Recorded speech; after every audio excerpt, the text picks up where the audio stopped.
哈喽，大家好，我是安成。今天我们继续来说《JoJo Lance》第一卷的故事。书接上回，乔迪奥眼见自己的同伴被当众猥亵，怒气之下使出替身能力，将2名警察推入死亡边缘。可以说上一秒还颇有些帅气的青年，在此刻却当真和个15岁的臭小鬼一样，对着半死不活的警察边骂边踹。不论自己的女伴再怎么阻拦，也是无济于事。似乎他的脾气一旦被触动就难以停止，即使哪怕被拦了下来，这俩警察也是字面意义上的半死不活了。美女即便是被解救下来，也仍然得思考该如何应对当前的局面。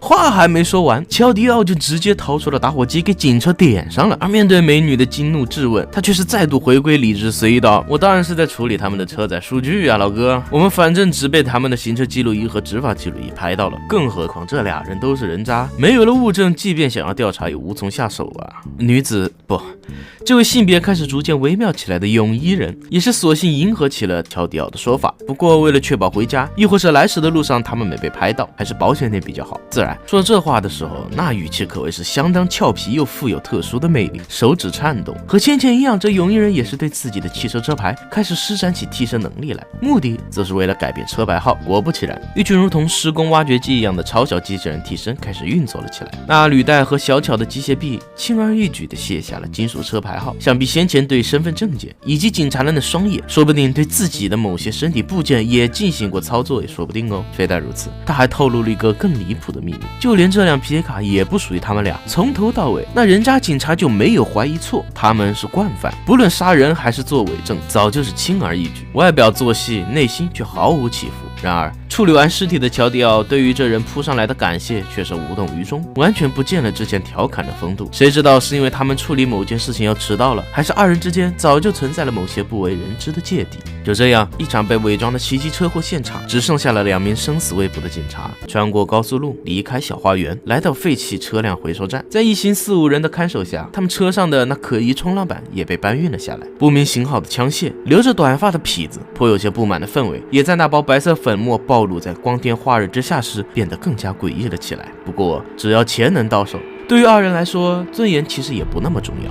下次最好准时点，不过呢，你俩干的也算不错，以后有活还会找你们的。戴着小牛仔帽的大金链子刀疤男如是说着，也准备和手下处理正事去了。而正当泳衣人捡起地上装着钞票的钱包离开时，身后倒是传来了谨慎的询问：“喂，我说，有人在海岸边那条路上烧了辆警车，你们俩听说这事了吗？”又是一通哑剧式的装模作样后，2人也是紧靠着准备离开这是非之地。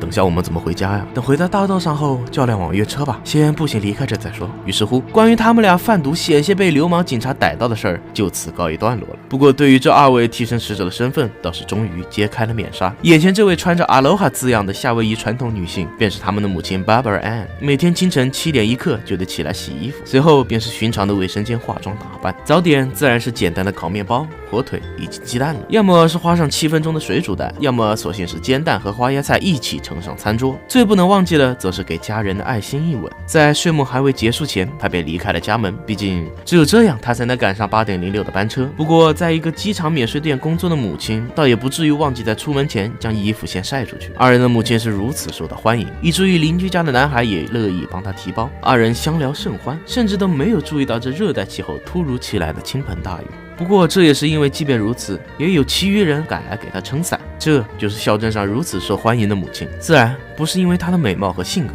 这只是因为兄弟2人在社会上的地位，使得人们以尊重他们的母亲为基本准则。至于大哥的名字叫做 Dragon Adjuster， 年仅18岁，每日清晨便会去海边慢跑，享受健康生活的他，早餐只享用当地盛产的西瓜。而受到印度瑜伽的影响，不要对自己过于紧逼，但也切记永远别放弃，成为了他最爱的座右铭。非但如此，女性的穿着也比男性更加受到他的青睐，就连工作也选择了名叫 Echo 的时尚店铺。尽管弟弟乔迪奥从没亲眼见过，但他大哥那隆起的胸部是因为注射才会有此幅度。家境复杂的父母从大陆的亚特兰大城来到夏威夷的湘潭山后，就由母亲一个人来抚养这个小小的家庭了。至于祖父乔瑟夫·乔斯达与司机 Q 就不再出现于这2个孩子的视线里，而母亲的姐妹吉良赫里更是与几人无关。和哥哥不同的是，这个点年仅15岁的乔迪奥则是和往常一样乘坐巴士前往学校上课，只不过去学校对于他来说可不是为了获取知识。怎么啦，乔迪奥？